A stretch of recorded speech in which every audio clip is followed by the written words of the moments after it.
and I ran, and I was wiggling, zigzagging out. I ran, I jumped in the car. He did shoot my car, and as soon as I dove in there, I pressed it on park, and I just like took off.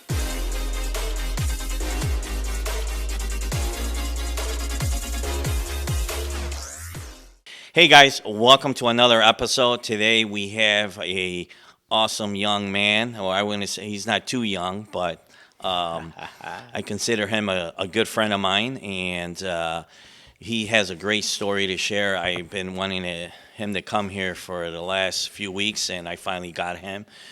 He has a great story of redemption, and I want you guys to welcome. And I'm totally honored to have this gentleman on my podcast. Can you please welcome Cesar Bautista, as I call him, Reverendo Bautista. Welcome to the show, bro. Hey, thanks a lot, brother. Jump up, man. It's a privilege. Thank you for the honor. I'm excited. When you asked me to come on, I said, man, absolutely. I had to go make sure I got a haircut. I don't want to be with the afro. Got the fresh buzz, the lineup, the lineup. Yeah, straight out of the barber shop. So I had to come do it, man. And but absolutely, man. Thanks for having me. I think that my life starts with so many phases in life that for me, man, I can go and travel back in time. Yeah. So first of all, just let everyone know where are we at right now currently, and then I want you to just touch back on your life. Right now, we are sitting in our church that we purchased February 1st of this year, 2023. Okay. Wow. Awesome. Yeah, we had the privilege of just being able to buy this church, man. To the day I still can't believe. I'm like, I wake up in the mornings and I'm like, babe, and she's like, what? I'm like, can you believe we have a church? Yeah. And she's like, I know, right? The feeling is still fresh. Yeah. And I pray that feeling doesn't go away, Yeah. because I pass by here, I don't live in this area. Well, I live 7 minutes away, but not in this area. But when I pass through here, I got to come through here. And I'm like, I'll park. And I said, man, God, you really gave us this church. Yeah. Unbelievable. Cool. Yeah. So we're at our 316 City Church. Yeah, and so I was here for Easter. It was just this past Sunday, and I came here to support you, and you're doing your thing, and I was just amazed. I was just amazed how quick, like you just kind of move on things, and because I know I met you 12 years ago. Yeah. And you were, even then, we both are, you're a very successful business owner, and you kind of mentored me along the way in the roofing business. And for that, I'm thankful, because you're one of the reasons why my company is where it's at. But, like, I seen you evolve to different things and different times and seasons in your life. But one of the things that I really want to share, because you share a lot, even the time when you were out there, in your crazy season. Yeah. And when I mean crazy, I mean some of the stories and the stuff you've done in the past. So let's take it back, Caesar. I know you didn't grow up with a dad, right? Is that right? You didn't have a father figure in your home, single mom, right? Yeah. And I grew up with a stepdad. And so, I'm just floored, and when you tell me the stuff you've been through, and to see you where you're at today, we kind of share the same thing where you celebrate when others win, and I noticed that on Sunday too when I was here. And I'm the same way. I love to see people win. Yeah. Yeah. Absolutely. And even when I had my success in the commercial roofing business, you celebrate with me, even though people will consider you as competition, or you never looked at it, and I don't look at it like that. And you're always cheerleading for the underdog. And I share that same sentiment with you. So let's take it back, man, and I appreciate that, because we'll come back to this, because I know you're pretty well known in the community. A lot of people respect you of the things you do, your community outreach, with the homeless, and I actually met a few weeks ago. I met one of the guys which is pretty cool. That you kind of like rescue from under a bridge. What a Yeah, touching one story of the that guy guys. had. And now, he was here on Sunday sharing his testimony and just his story, how within a few months, he came, cleaned up his life. And I know you run a home for men too as well. But you do so many things, and it's just I keep blabbing and telling our audience all the good stuff you do, but it didn't start there, bro. So take me back real quick. Your childhood, how was it? Because I'm a believer, and you share the same belief that there's no excuse, right? We just Right, chatted right, about yeah. one of your old friends growing up who was in prison, and we're gonna have him on the show, and but there's no excuse. Yeah, yeah. There ain't no excuse in life. And so share, let's go back and just share, man, a little Yeah, bit. that should be a motto. No excuse. Yeah. It just shouldn't. So, I grew up in Chicago, down by the South Side, down by 55th in California area, Okay. Western and all that. So Which, those who don't know, it's just kind of a rough area of yeah, Chicago. Not too rough, but it's pretty rough. we call it Crown Town. Okay. The neighborhood with the Latin Kings and all Okay. that. Yeah. Crown Town. And so I grew up in that area. And my mom, she was a full-time working mom, full-time working person. Where she had to pay the bills, she had to make ends meet. So she would go start her day early in the morning, take the bus, and she cut hair for a living. Still does to the day. And that left me and my brother to just wander on our own. Um, Rather than going to school, we'd just be out in the neighborhood walking around. And freshman year started well, but then come sophomore year, that summer of sophomore year, I got involved with a lot of group of friends that at the end, we all turned out to join the gang together. Did about almost 5 years of being inside the gang, and the things that happened, in that during that time was rough. And there was times where, we just thought many of us won't make it. Either you're gonna end up dead or in jail, and so there wasn't much thought, and there wasn't really a horizon for us to really think about what we were gonna do with ourselves. It was just that was my neighborhood. Right. I'm gonna take care of my hood. Right. The whole like gang life kind of thing is like protecting the neighborhood against other rival gangs. Yeah. Is that correct? Yeah. It's interesting what you said. Is like your only two choices is in life is you're either gonna wind up in prison or dead. One of the two. And so you just try to live and Yeah. not to get caught. Live as long as you Exactly. Yeah. Or option number three, don't get caught. Don't get caught. Just Yeah. don't get caught in that crossfire. But it was inevitable. Yeah. It was just part of life growing up like that. And so at school I dropped out at sophomore year. I can't even remember when I dropped out, but I dropped out. And all I would go to school for was to eat. We had these name tags where you could put your sticker, fourth period, fifth period, or sixth, and I had all of them. So I'd just go to lunch, and after that, I'd go home. There wasn't much going on anymore. I wasn't studying. I wasn't an educated person. I didn't believe in the school system. The teachers there thought that, hey, you're just another statistic, another number. And so, you kind of just go through life, I guess, weaseling through, Yeah. however it happens, Sure. whatever the day brings. So the gangs, let's touch on that, and I know a lot of our listeners, some might, but I'm guessing for the most part, they don't understand that kind of lifestyle. So being in a gang, what does that mean, and what kind of activities you guys did without incriminating yourself, but just share like the kind of activities that the gangs or at that time. The people you hung out with did. Growing up in the 90s in what we call Crown Town in the neighborhood was a rough area. It was infested with gangs. You knew right away you could label somebody as a gang member because you had that tail in the back, and what we call back then the master shag, and everybody was just strictly bald and wearing their colors, and so my lifestyle represented what I believed in. It was like I was wholeheartedly in this gang. I was all in, do or die, It was like your family, pretty much. basically it, Yeah. it becomes, what you call your boys, oh, that's my boy over there, and Sure. so you back up your boy. Something happens to him and you're there, you Yeah. don't want to seem like the chump person Yeah. back then to not back somebody up. Right.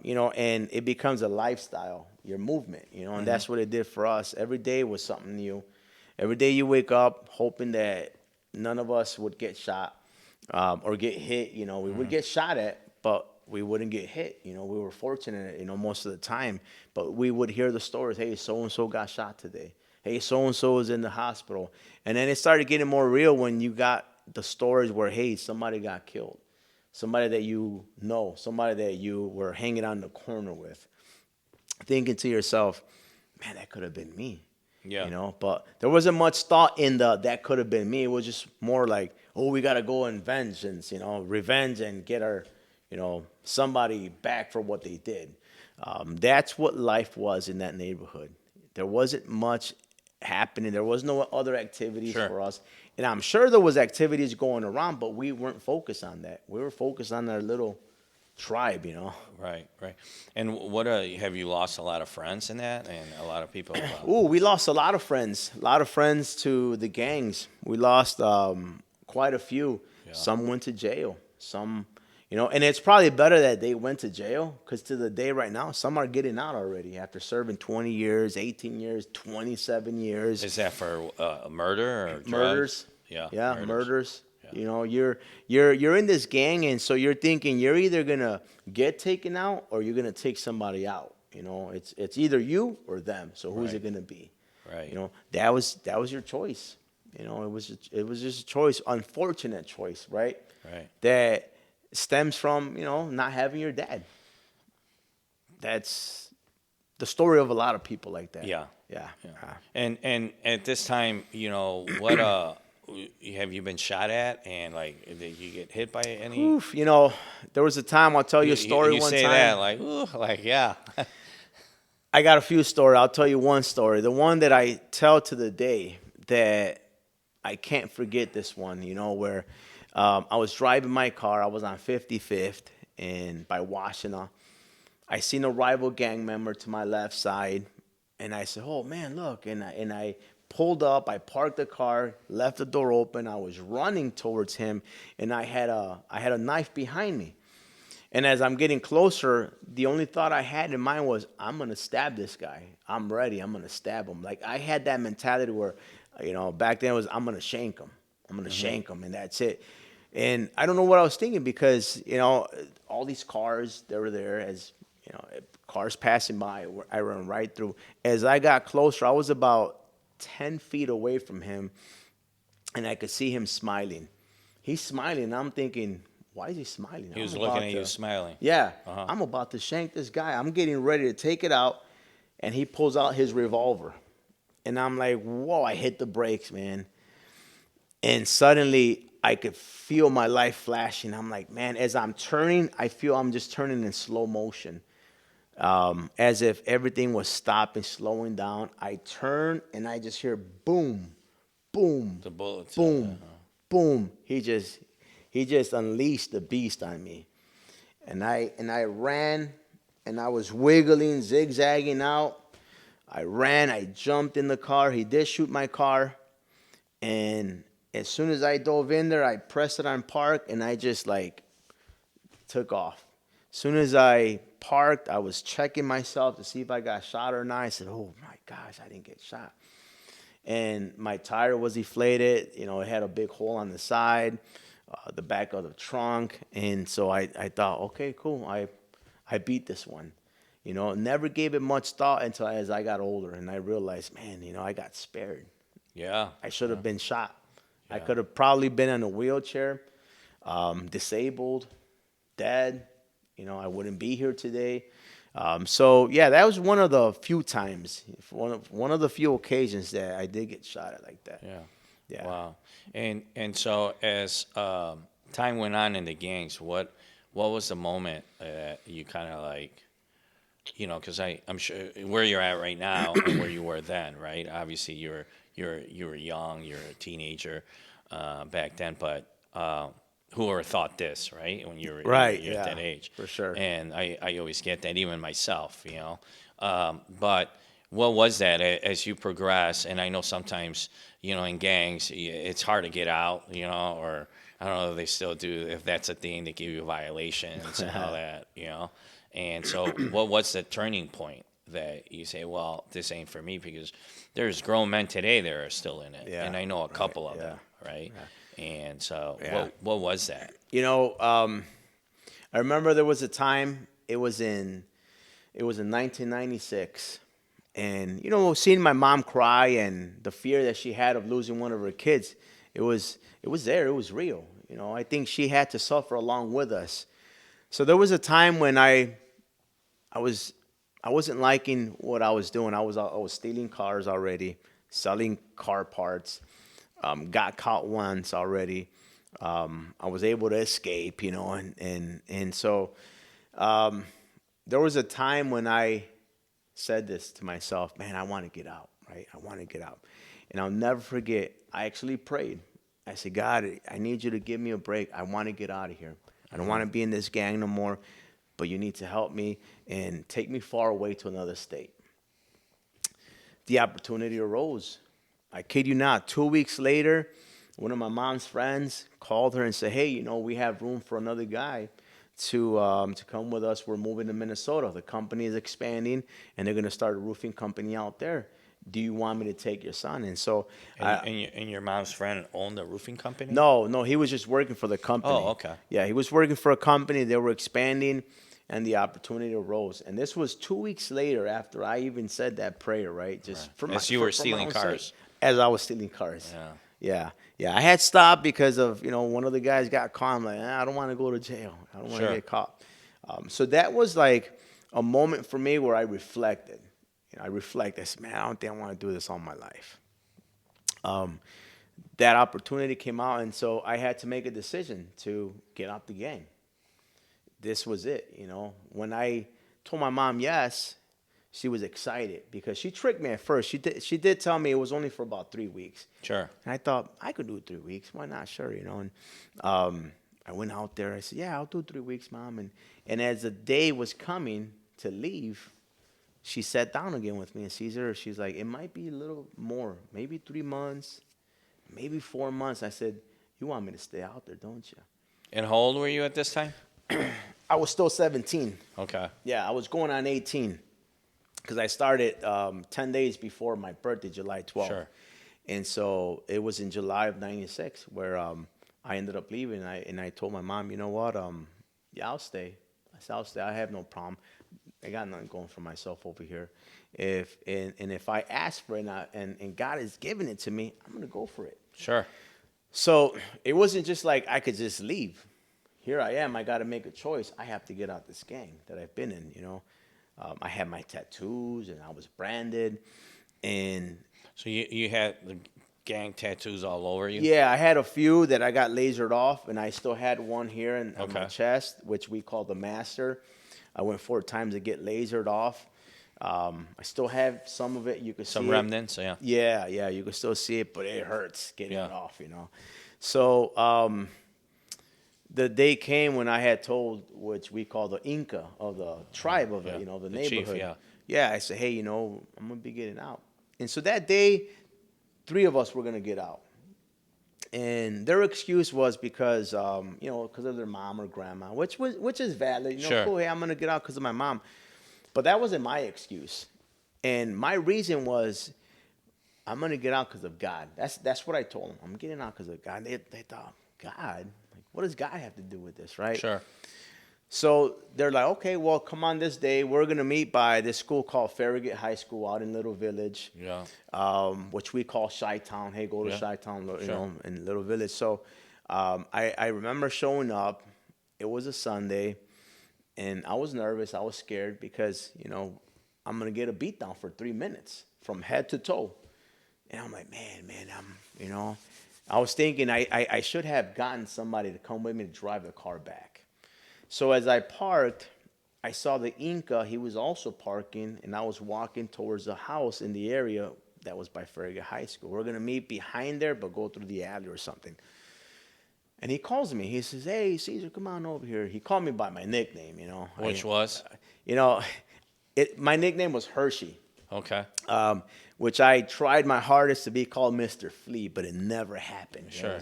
It was always Hershey. So that was because your I was, gang name. Yeah, Okay. because I was dark. Okay.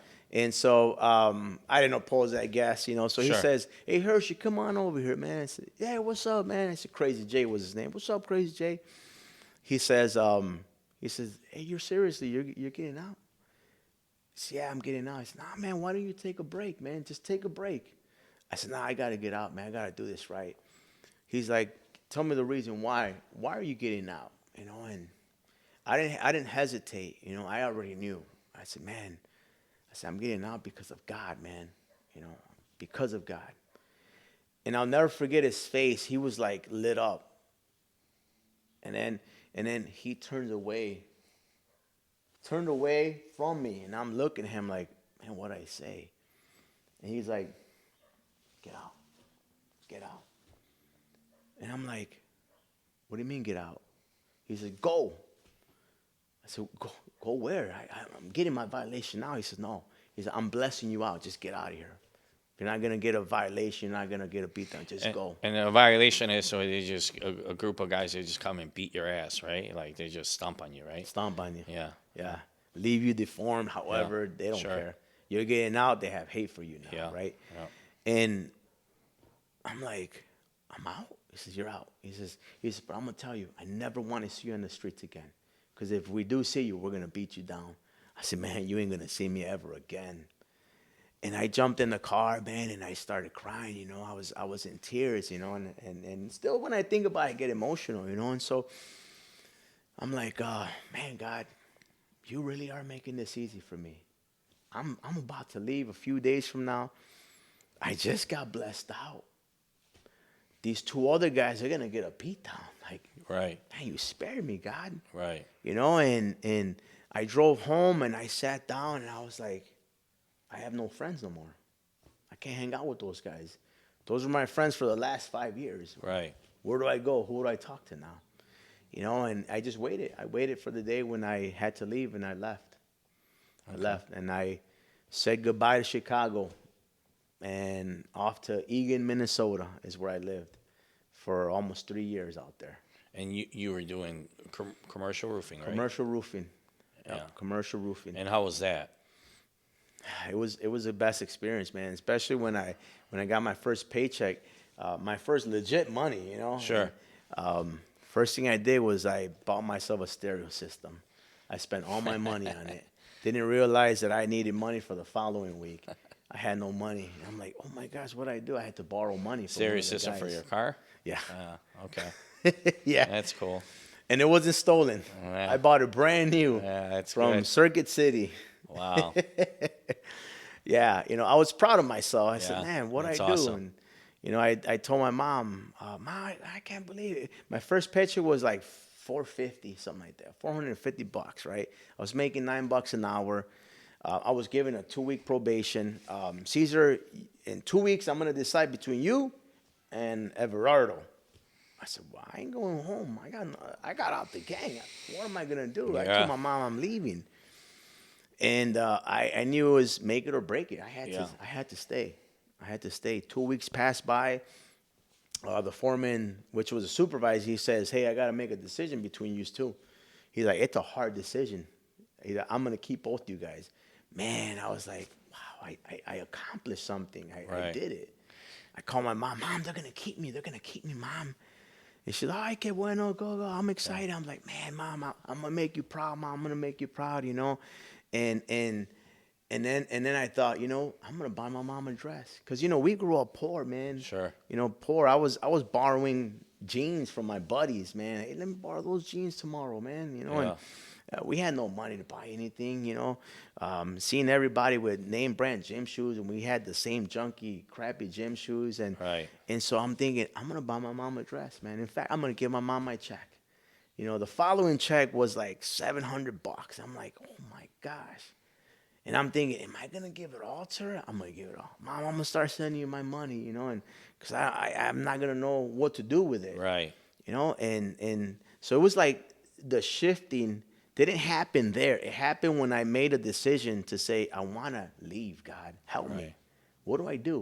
What does And, a gang member do? and at this point in your life, when you asked God, right, to get you out of the gangs, were you like not religious? You didn't have any No Bible religious, knowledge, it no was, religion or anything like that? from a friend of mine, I had heard the gospel when I was 13 and a half, going on 14, Okay.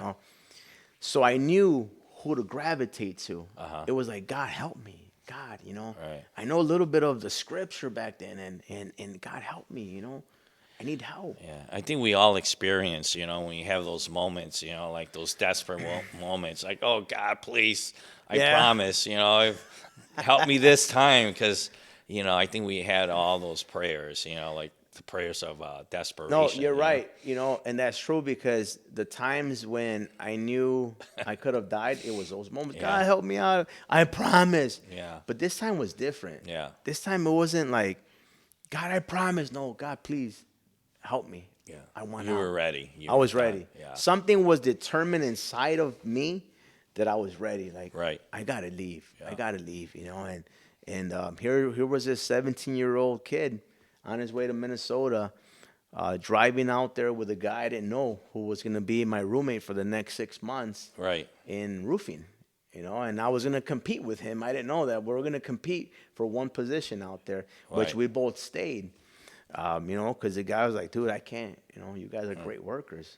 So you were there for 3 years. You come back to Chicago. Now, you came back. Your experience out there, you worked, and I guess the work finished out there, and then you came back to. No, I would come so often to visit, Hmm. right? I would come to visit, and this time it was different because I had a different mindset. Sure. I was working with older folks. They were all older people, and they would make fun of the way I dressed, the way I spoke, the way I talked, and I was becoming aware of that.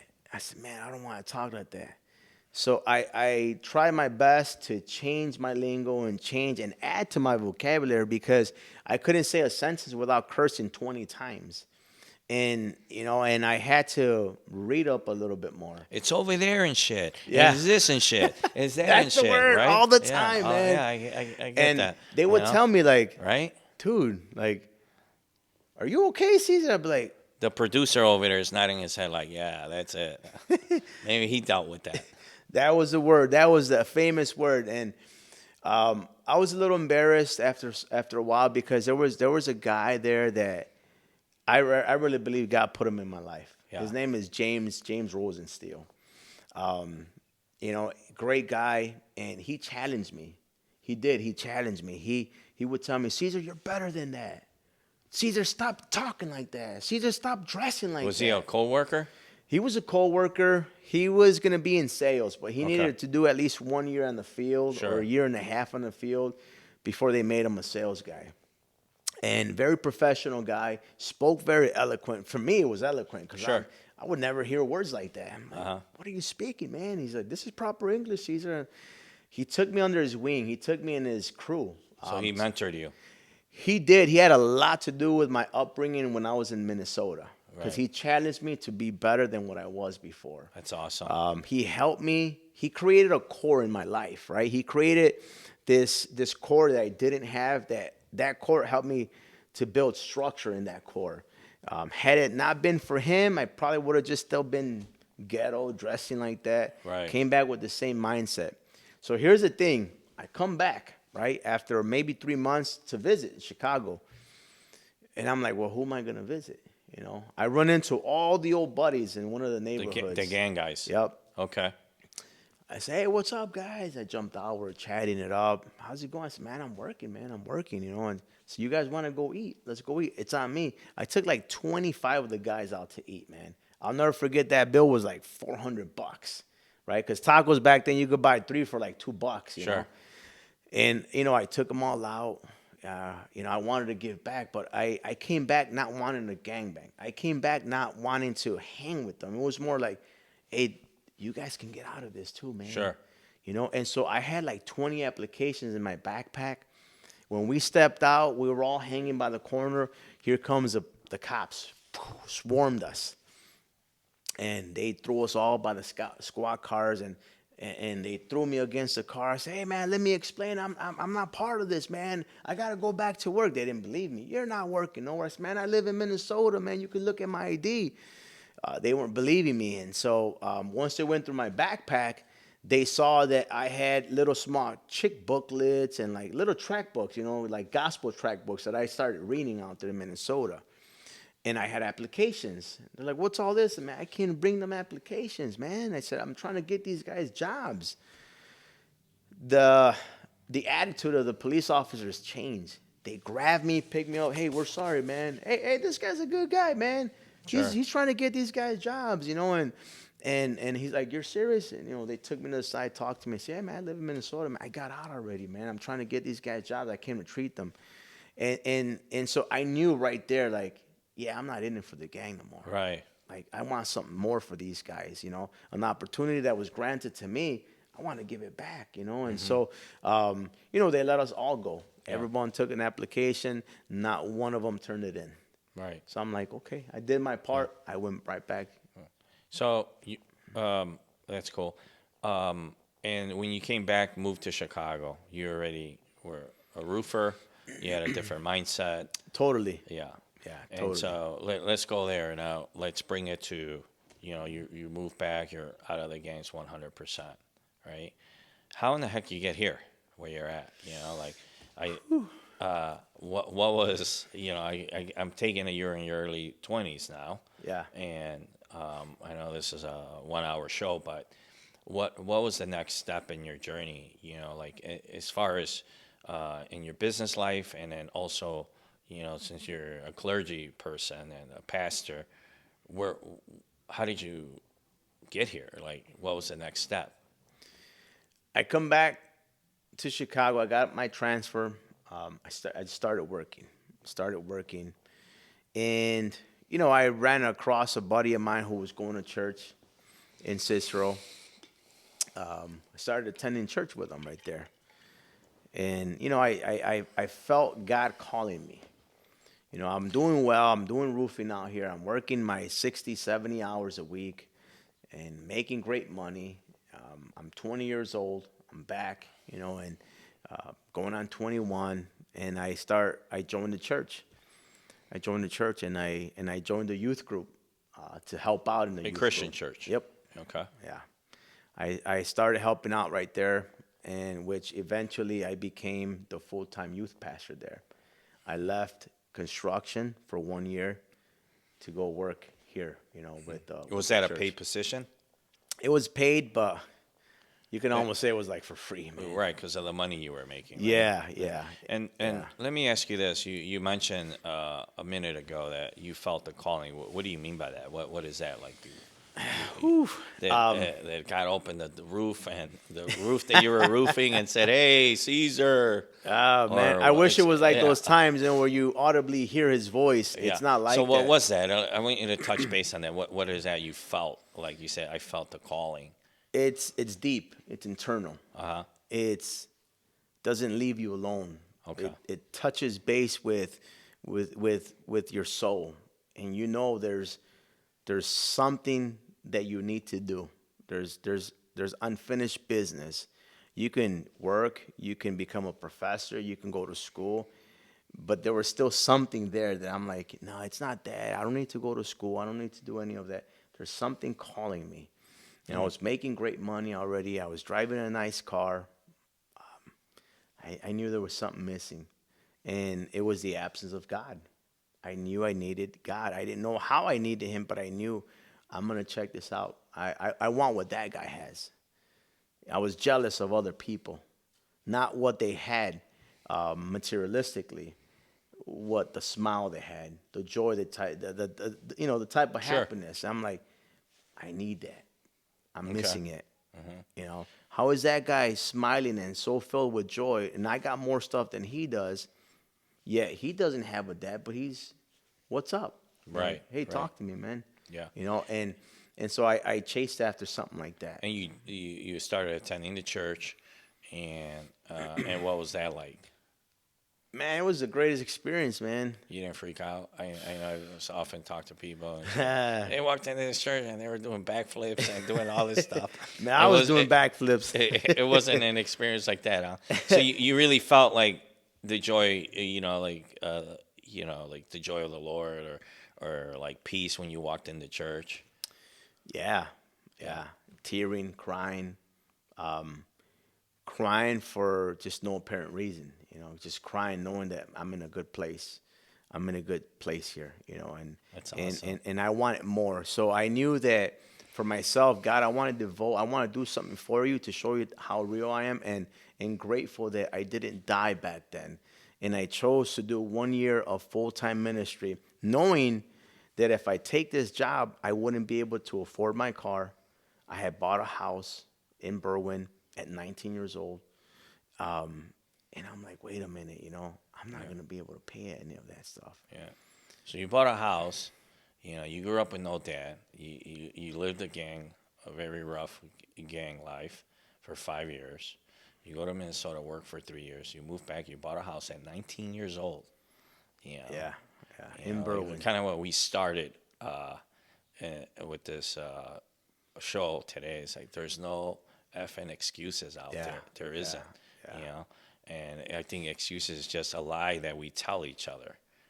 Every day. Oh, that was because of that, and that's like, a lie. We just keep telling ourselves these lies. Oh, that's because I didn't grow up with a dad, or that's because Yeah, I was in a yeah. gang, or and we're gonna touch base on one of your gang friends that got out of prison after 27 and a half years. Yep. No excuse, and that's what brought this conversation that there isn't no excuse.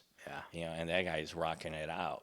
Man, And so excited you're for 19 him. years old. You bought a house. You joined a church. You kind of got your life right with God, and you started receiving the peace and the love that you only can get from God. Yeah, Right. yeah. Then you start serving a youth leader, or youth pastor, right? Youth pastor, yep. Okay. With no Bible knowledge or No college, experience. obviously you just study yourself, and you started preaching to kids now, right? Yeah. And what's youth? Like 13 and teenagers? Yeah, or they what? were 13 to about 18, Okay. 19. Okay. So, Yeah. and this is on the weekly basis. You're like Pastor Full Cesar, time. right? That 19 was years my old. job. You're Yeah. at 19. And now you had your car with your nice radio, and all Rims. rims. And I couldn't touch it no more. I couldn't afford the insurance after that. Okay. 'Cause I was only getting paid 11,400 and something dollars a year. Okay. That was what I made that whole year. That was it. You probably made that in a month in roofing, but okay. But see that's incredible, because you knew, like what you said earlier, like it's like something inside of you. You just know, Yeah. And some people call that their spidey sense, intuition.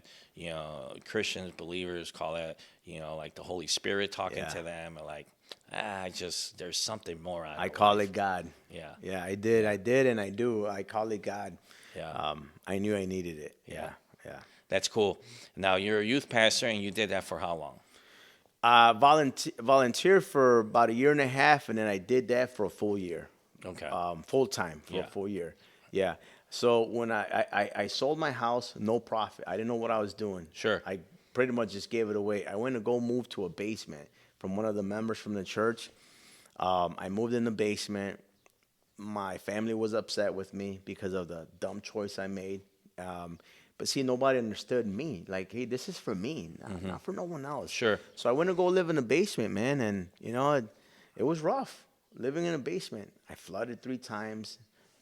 Doo-doo came out from the drain, messed up my carpet, everything Sewage. I had. Yeah, it was gross. It was Yeah. nasty, But I felt like God, I'm doing this for you, and I feel like I'm suffering. No car. There's a car, but I can't drive it. Right. So you did that for a year, and then what happened next? You got back into roofing, or? Yeah. So after my year was up, I made a choice to leave. Okay. I said, I got to go make some money. You felt your time's up? Yeah, Okay. yeah. I wanted to do 1 full year where I devoted that to God. I didn't leave on such good terms. Okay. From the church, but I knew, like I said before, I had to do this for me, Right. right? So now my next step, I got to do this for me. I'm going back into the workforce. Sure. I made a phone call to the company I was working for. They took me in a heartbeat. They're like, man, you could start next week. Right. I said, man, I'm in. They're like, come fill out your application. You start next Monday. I said, yes, I'm out. And so I started working in roofing again. Yeah, I started working in roofing back in late 2001. Okay. Yeah, late 2001, I started roofing again. I got back into the groove early 2002, and I was back in it. Like, yeah, this is it. I had all my Okay. tools, everything ready to just took me a little bit to get back in there, you Right. know. Right. Had been a while that I hadn't been in roofing, but I got back in. Okay. Good. And then how long after that you started your own roofing company? That same year, 2002. Okay. Yeah, November 18th, 2000 and no, I'm sorry, 2003. I'm Okay. sorry. Yeah.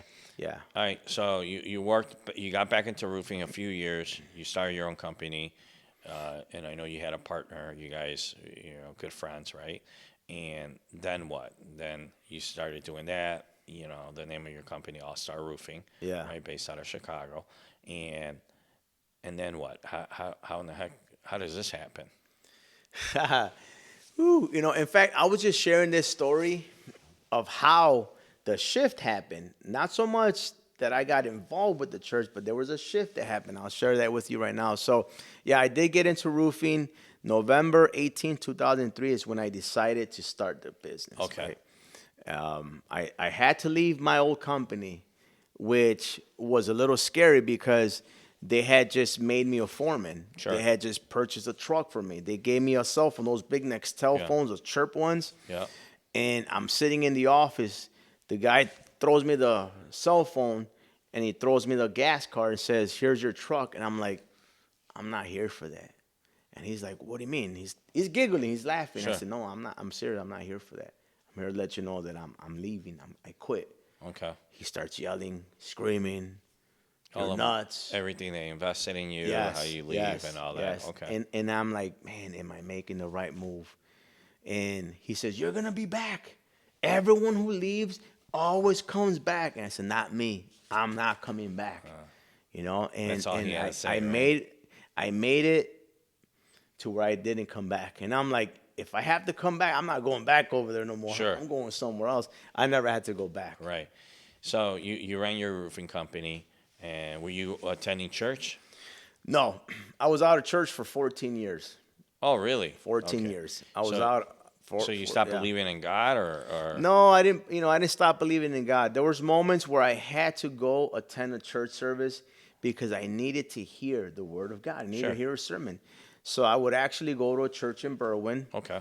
where I met you, but we didn't know each other Right. at the time. I would see you, and I would see others. I would go there. I started going there for about a year and a half, but I was on very cognito, man. I You go in and go out. in late and leave early Okay. because I needed to hear something. It filled me up, Right. But I wasn't a member. I didn't attend. It was just It's kind occasionally. of like like what you said earlier. That something calls you, right? And, Yeah, yeah, and it's kind of like food, right? Like you needed to hear something. You didn't want to talk to anyone. You just want to go in and out and just exactly. get what I you didn't want to need. deal with nobody. Sure, got Yeah, it. I didn't want to deal Yep. with no one. And then, Was that like a weird time in your life? Because I know you were already like helping youth and preaching to youth, and then you left and got your life in order, right? Your finances, your house, and all that good stuff that we need to live on, yeah, right? right. And it's totally understandable, but there was still something inside of you that was kind of like egging you to, like a hunger or something to listen Yes. to And the it was this hunger beckoning me back, right? To yeah, something I didn't know what I was going into. right, And it wasn't out of need because life was bad or horrible. It was just like, I just got to go. I need to feel something in me just to, you know what it was? It was like filling up my gas tank. Cool, I'm good for 2 weeks, 3 weeks. sure. I'm gone. And I go and do my stuff, and here I am back in church. And the messages were like, oh, that's me. He's got a camera on me, man. This guy, and they were traumatic. Yeah, it felt like they were written just for you. Yeah, That's interesting. yeah, they were traumatic. Yeah. There's one sermon that I'll never forget that I could still hear it. And I'm dating back probably '08, Okay. '09 or so. Right. And that was it. I one day I just stopped going. Right. I just said forget it. I felt like my life took a turn. Um, and I started partying, started drinking a lot. Now, prior to this, when you started drinking a lot, were you a big partier back when you were like before you started attending church? You got involved with drugs and partying No, I when wasn't. you were in gangs and Yeah, I no? didn't do drugs. I smoked weed when I was 15 for like 5 months, and I Yeah. realized I didn't like this stuff. Okay. Never used any other substance. Right. I didn't use coke or none of that Yeah. stuff. Okay. I was afraid of it. Right. No, I was afraid of it. So now you left the church, right? That's safe to say, and you started drinking and partying, right? Yeah, yeah. Okay. What led you to that? Your unhappiness, or what was that? Because you knew that going to church made you feel good, Yeah. right? It's interesting that I know that a lot of people drink and do drugs, sex, and do other things to fill the void, right? Was Yeah. there something that you were like, I'm just gonna drink and party to fill the void of not going to church, or is it you were pissed off, or you were I just want to do my thing, or what was that? It happened really after a failed relationship. Okay, With with a woman. yeah, with Okay. my son's mom. Okay. From there it was like after that I just kind of you Just know wanted to do your thing and do yeah, party. And yeah, that lasted for how long? for a few years, Okay. three and a half years or so. And what got you out of that? Um, What how did this, and I'm trying to pull it out of you, right? Because the Caesar people see today, it's not that Caesar back then. Yeah, It was drinking and, yeah. and doing. So you're working, making good money. As people on the outside will look at it, it's like, man, that guy's successful. He runs a oil machine. He's got a good business partner. They get along. You live and do whatever the heck you want to do, right? So the failed relationship with your ex-wife, or the mother of your son. Then what happened? You kept going on. What was the turning point? I'll tell you a turning point, which I call a shift for myself. I was invited to a Bible study by a good friend of mine, and I was hesitant. I didn't want to go because I didn't want to get back into God. I was already living my madness. I was already doing my own thing. Right. I was Living your enjoying- madness. That's good. Yeah, I was enjoying my life. I Yeah. was enjoying things. Uh-huh. And this good friend of mine just kept on, and he was persistent. Come on, dude, you come to this Bible study, man. I'll never bother you again. And I told him, yeah, I'll go to the next one. And it was on a Friday. Uh-huh. That Friday comes, and this friend, man, messaged me like 5 times, and I said, I'm gonna go. I'm gonna go just so that he doesn't bother me again. And I went. Stay off my case. Yeah, stay off my case, man. Okay. So I go to his house. I walk in. I didn't know there was gonna be 30 people in there. Uh-huh. I walk in and I'm like, oh my gosh. I was mad. I'm like, man, I thought it was like 3, 4 people. So I sit down and I didn't know who I was sitting next to, and I didn't want to look that way. Lights were on. It was bright in there. And so I just sat down, minding my own business. I'm looking at my buddy like, man, you're gonna get it, man. And I was upset. So this preacher, he starts preaching, right? But I noticed he was kind of staring at me, and I'm like, man, what's he staring at, man? So he's preaching. He's got the Bible, and he's preaching and he's preaching. And he keeps looking my way, and I'm like, I'm already feeling uncomfortable. And I'm like, man, I know the type of setting, right? Because I went to church before. But I went because I wanted to hear it, because I felt called to go. I felt beckoned, Right. This time I'm going because of my friend, so he could stop bothering me. And so he's reading the Bible, and then he's like, I'm sorry, man. I got to stop preaching. God has a message for this young man right there. You. And he points at me. Really? And I'm like, oh, man. Never has that ever happened to me at church. And I'm like, man. He's like, young man, come on up here. And I'm like, And you don't know anyone there. It's just your I buddy. don't know nobody there, just my buddy. And I'm like, I stiffen up, and I'm just like, I'm not going up there. And Okay. I'm putting my head down. I'm looking down, and my buddy's like, hey, Cesar, man, stop, man. Yeah. And then the guy next to me, he's like, hey, man, you want me to go up there? I said, man, don't touch me, man. I ain't gay, man. That's how I said it. Man, I ain't gay, man. Don't be touching me, Yeah. man. And I was upset. I'm like, man, I should just leave. Why did I come? And so all these million thoughts were, gunshots are going in my head. I'm upset. I'm mad. I'm like, man, why is he calling me up there, man? What does he want? You don't know me. Right. So he's calling you up there for what? What is he? Come here. I want to talk to you, or I want to. Yeah, hey, come on up here. Okay. He's like, God has a message for you. Okay. And I'm like, man. So he's like, well, I'm not gonna proceed until you come up here. Really? And I could kind of turn, and people are looking at me, and I'm like, man, Just waiting. just waiting. Yeah. And I'm waiting, and I'm waiting. Finally, man, okay, let me get this out the way. Sure. So I go up there. And so, I go up there, and I'm like, he's like, raise your hands. I'm like, man, I'm not going to raise my hands. And then he comes up to me. He's like, yeah, I know you already. Yeah. And I'm thinking, who is this guy? So he's like, raise your hands to the Lord. So I'm like, okay. I raise my hands on him.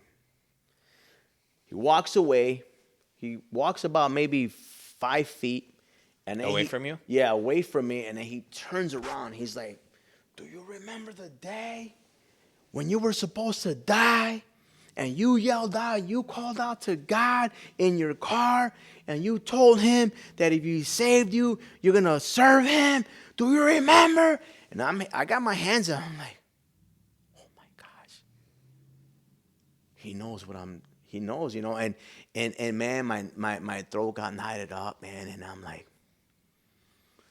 and I just put my head That's down. powerful. And I'm like, he comes up to me. He walked up to my face like he was a gangster, Do you remember? I'm like, and I'm tearing up, man. I'm like, yeah, I do. He's like, you were supposed to die that day. And man, I didn't know what to say. I just, at that point, I'm like, man, God, you're real, man. Man, I remember that day, March of 1999. He's like, remember when they were chasing you? I'm like, man. I close my eyes and I'm remembering. He's like, your life flashed before your eyes. And it did. He told you that? Yeah. Yeah. He's like, remember your life flashed before your eyes. You were supposed to be dead that day. And I'm like, man. And I remember that day because I got chased. I got chased by the disciples, and they ran my car like 10 times, man. They blocked my car off. They had a Lincoln Continental. We're not in talking front. about Jesus' disciples. We're talking about the Satan The disciples. Satan The disciples. gang. It's Yeah. a Chicago gang. Okay. They trapped me on 30, right in front of the Cook County building. Sure. And they trapped me, and they jumped out. They jumped out my car. They started bashing my windows. They were trying to drag me out. I didn't know what to do, and I got scared. And the only thing I knew was, God help me. Get me out. I'm not in the gangs no more. God help me. And so he brought that story up to me. And I'm like, no one knows that story. Not my buddy. No one here knows me. First time I ever met this guy. Who is he? The preacher guy? Yeah. That was at the Bible study. Big white guy, preacher over here. Right. How does he know this about me? And I'm everything's running through my head, and I got my hands up, and I'm crying. Like, I didn't care who was there no more. I'm just like, Boogers and all. like what's happening? In all my church experience, never experienced that. First time that ever happened, and he gave me a hug, and he's like, You're called for the ministry. You're not called for this no more. You're very crafty. You're good with your hands. He says, you could make $1 million, but you're not there. You're not for that no more. God didn't spare your life to make money no more. He spared your life to preach the gospel. And I'm like, okay. I felt like that was my shift. Like, man, I don't know what's going to happen from here, God. I can't promise you anything, but all I could tell you is, like, I never experienced it before, God. How did he know this? Wow. I sat down, and when I first got there, I'm like, man, I'm out of here quick. I Yeah. stayed there to the end. And I got home, and I was like, for the next few days, I'm like, what happened? How did he know that?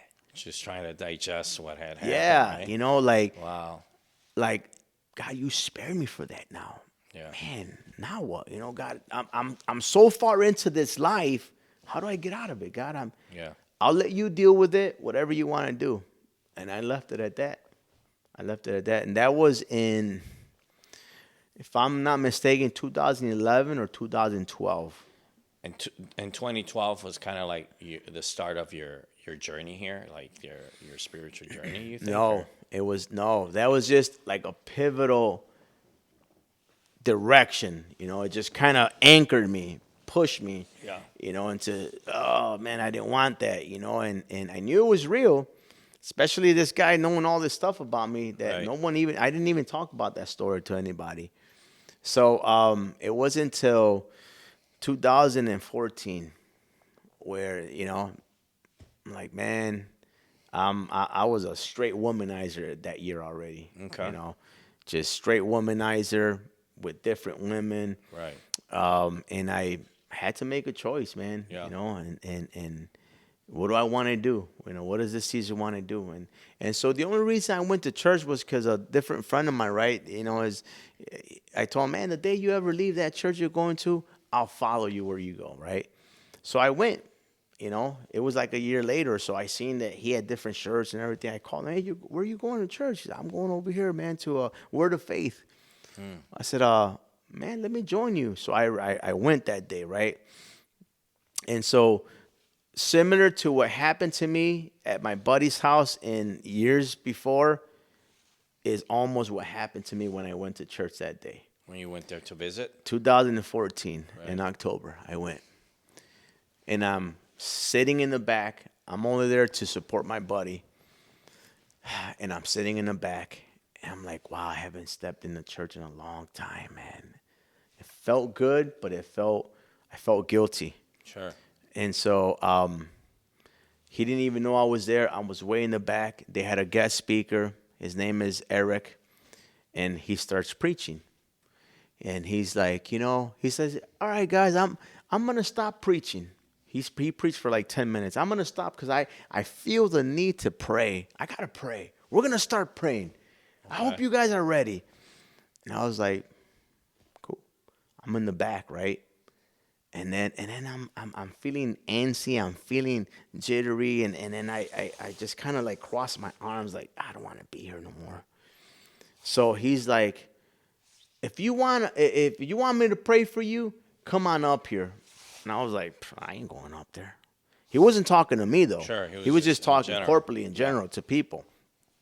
So here I am, cross my arms tight, and I close my eyes. I'm like, should I leave? I'm gonna leave. No. I want to talk to my friend, And so check this out. I'm like, okay. I said, you know what, God? And I said this in my head, right? There's no one here. Everyone's rushing to the front. People are still standing, waiting to go up. So I'm like, if you want me to go up there, God, and you brought me here for a reason, you take me up there.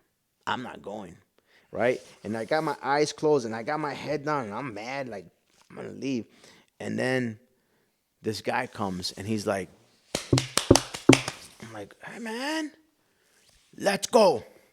The preacher guy said that? No, someone else. Okay. Let's go. I'm like, what are you talking about?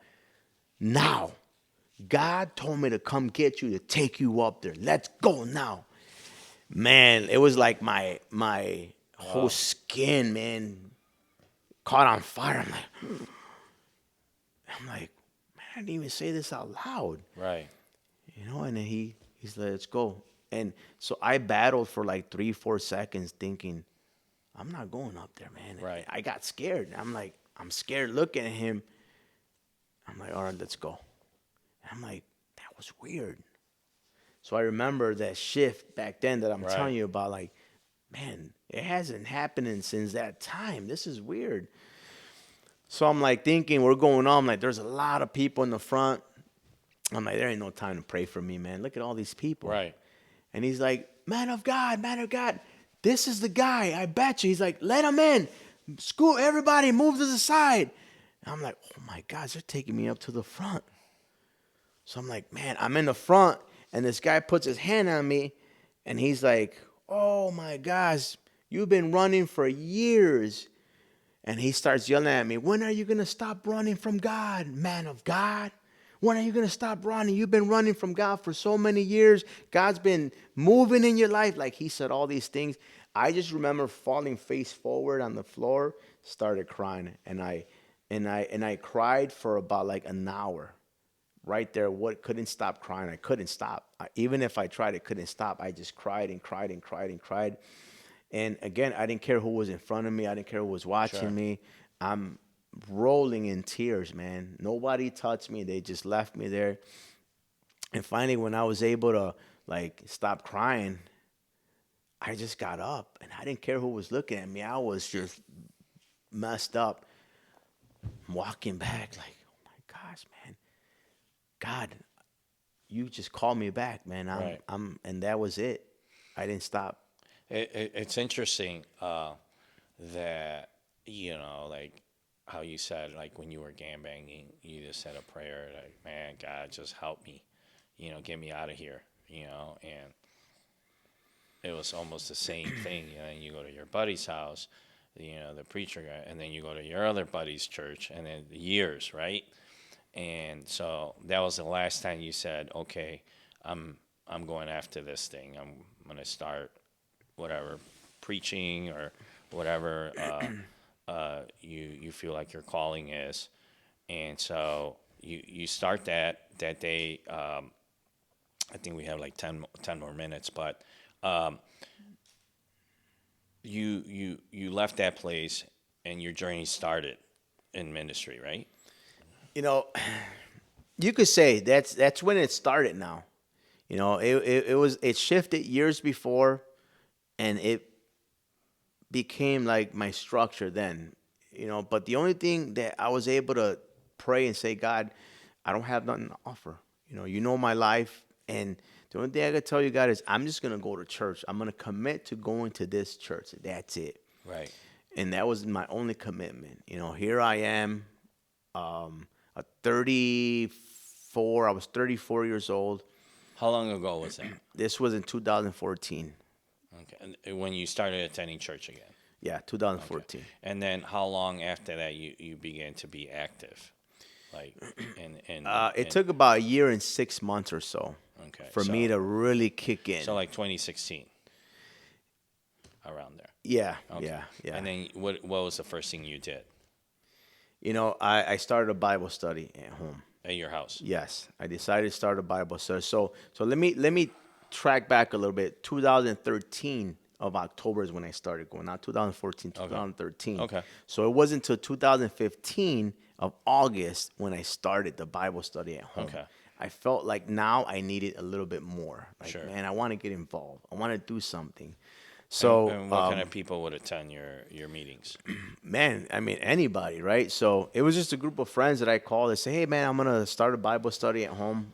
You guys want to come? They're like, yeah, sure, when? I said Friday, which Friday was going to be August 29, 2015. They're like, cool, we'll be there. What time? 7 o'clock. Cool. It was 5 of us. 4 people showed up. It was a total of 5 of us. And that was it. That's when I started. Yeah. And so that was like almost 7.5 years ago. And then after that, what was next? You started your the group started growing from there? Yes. Flourishing? The second week we had 7 people. The third week we had 21 people. In your house? Yeah. the fourth week we had about 26, 27 people. Wow. And I was like, wait a minute, So what's going after a on here? month, you had like almost Like close 30 to 30 people. people Yeah. attending Yeah. your meetings. Yeah. And so you would just teach them Bible I and didn't know what I was doing. sure. Yeah. I was just like reading the Bible, trying to teach whatever I knew, the little Okay. bit that I knew. Yeah. And we would break bread, man. We would eat. Yeah. We were Just eating, hang out. hanging out on a Friday. And a lot of these guys were old buddies from the neighborhood.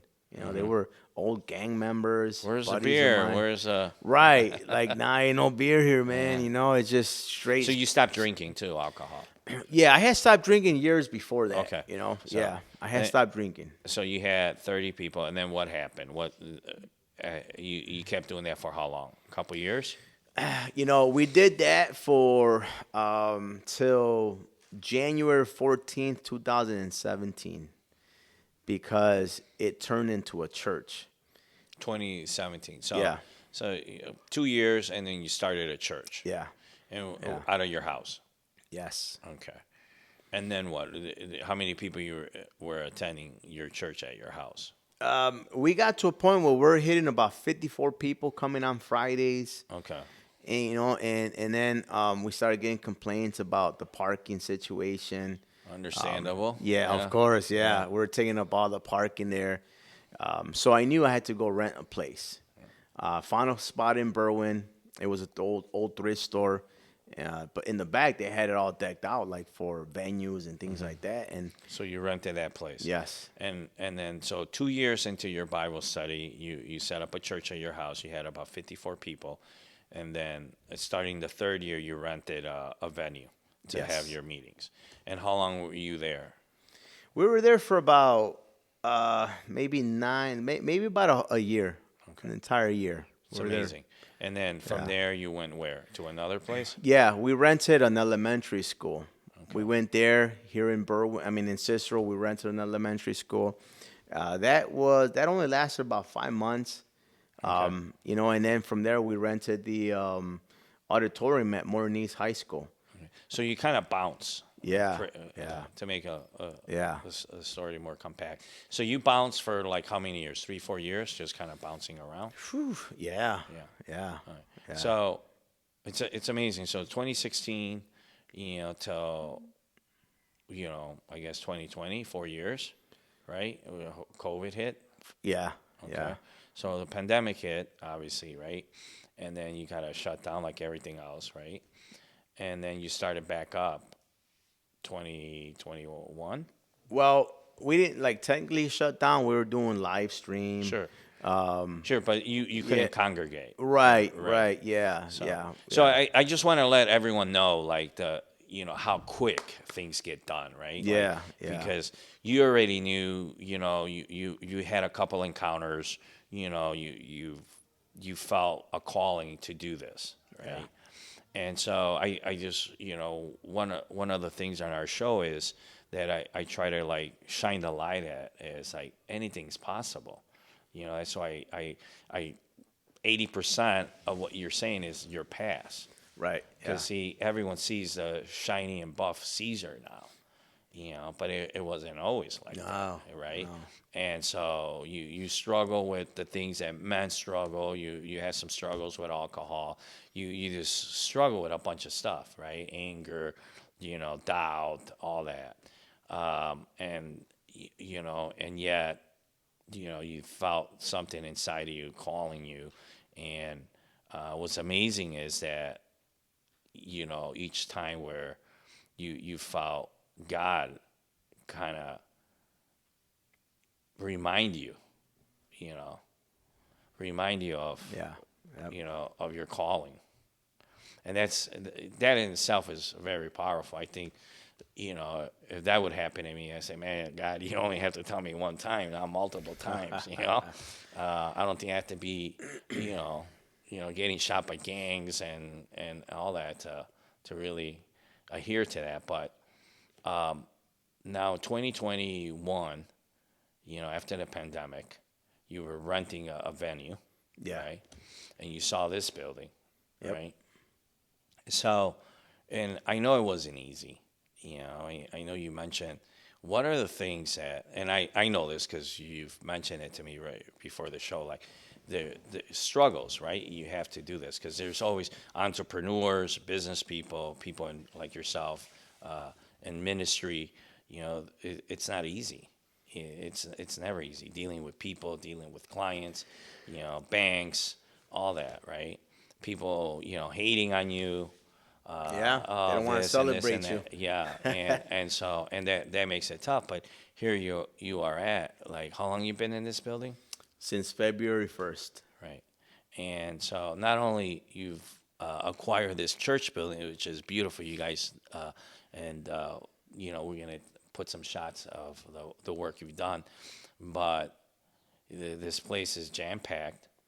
I was here last Sunday, and the message was like very touching what you spoke about, and I really appreciated that, Caesar. Um, the guys you rescue, right? They were out here sharing their Yeah. stories. You pick like 3, 4 guys. Uh, Touch base on what else you do. I know you're a pastor here, and and I say this, people that are interested, we're definitely going to have you back and share more, elaborate on what you do, because it's beautiful what you do. Not only you're preaching the gospel, the word of God to people, and they're growing, but you're actually like really rescuing people from the dumps, man. One of the guys that was up here, he was saying that you share the Sozo house you built or Yeah. you have. What is that, real quick? Just and share the guy's story that he was living under a Yeah. viaduct or something. It's our recovery home, our Yeah. men's home, Okay. SOSA Ministries home. And SOSA is an acronym for Survivors of Substance Abuse, Okay. which is also, it's a dear name for us, Uh-huh. for my little girl Zoe, it's her Okay. last name. Okay. Her dad died of alcohol Okay. in 2018, and so his last name was Sosa. So we wanted to like commend that for my daughter, Sure. and for her dad. So we started Sosa Ministries Home to be able to give a second or a third chance to somebody that is addicted to drugs, and wants to rehab and wants to recover from that. So we do have a guy right now. He was living in the alley. Well, not the alley. He was living like in the dumps behind the Sam's Club. Okay. There's like train tracks Yeah. there, Or and they something had, under the viaduct or something, yeah, right? yeah, Yeah. yeah. They Okay. had their tents there, living Yeah. there. They didn't want to come out of there. One of the brothers would go there and evangelize and convince them to come. And so he made his decision December 25th to say, you know what, I will go, but In the give me like middle a of week. winter. Yep. Yeah. Give me like a week, right? And he showed up, and his plan was only to be here for like 15 days. It's been 3 months already with him. Wow. Yeah, been Yeah. 3 months. Yeah, and I heard him saying that. I know you have many other men have gone through your program. That you said, when did you start that? July of last year. Okay, Yeah. and it's flourishing, and I just heard this guy talk how, you helped him get a job, and he's finally got a truck. Yeah, yeah. He He bought bought him. himself a work truck, Yeah. and if you had seen his reaction, it was priceless. Because he was like hugging it. He's like, "This to me is a Porsche. I'm gonna make it. I'm gonna make it. I'm gonna make it. I'm gonna make it." I said, "You're gonna make it. I know you are." Yeah. And being able to see faces like that, man, it's rewarding. It really is. That's my payment for me. Yeah. These are men that will never be able to repay you back, and not that I expect them to, but my payment is that you made it. Yeah. Just to Go see live your life, man. celebrate his wins and Yes, celebrate yeah, people yeah. winning. I love that. Yeah, And yeah. 5 months ago, he was living under a viaduct in the street in the winter, And homeless, depressed, yeah, depressed. and on drugs. Yeah, it's Yeah. amazing, Yeah. man. And so, hey, so if people want to get a hold of you, Pastor Caesar, maybe they're struggling, or maybe they just want to attend one of your services, or just kind of chat with you, how do they get a hold of you? What's your Instagram handle? So they could find us on Facebook, Okay. Sosa Ministries Home. Okay. Or they can call me, 708-774-9887. Or they can email us at 316 citychurch@gmail.com. Okay. So either or, there's no excuse, man. Yeah, I there's give no my excuse. number out freely. They can call me at 1 a.m., text message me, however they want to do so. You know, and so And we'll make what's it happen. the location of your church? We're at 6011 West 36th Street in Cicero, Illinois. Okay, so there you have it. I just want to thank you, bro. It's been an honor. Thank you for Thank sharing you your for having story. me. You know, again, there's no excuses. You know, you want something out of life, you just gotta work hard. And I always say this: you gotta surround yourself, right, with the people you want to be like. And so you got to be in close proximity to the something you want to be like. You got to mimic those people. So there you have it, guys. No excuses. Pastor Cesar, thank you once again. No, thank Really you. appreciate And it. if I could share one last thing, Yes, sir. I want to tell somebody what I've always told others is that I can do all things through Christ who strengthens me. You know, look for God and reach out to Him. You and I are no different. Me and that guy who was homeless are no different. Just Yeah. because I'm a pastor doesn't mean nothing. You know, we're all the same. We're all breathing underneath the sun 24 hours a day. You know, success isn't what you know; it's what you do with what you know. You know, and so it's just what I want to tell people. You know, Wow. come on now. That's awesome. Yeah. Thank you for Amen. that. Yes. Appreciate it. Thanks, guys.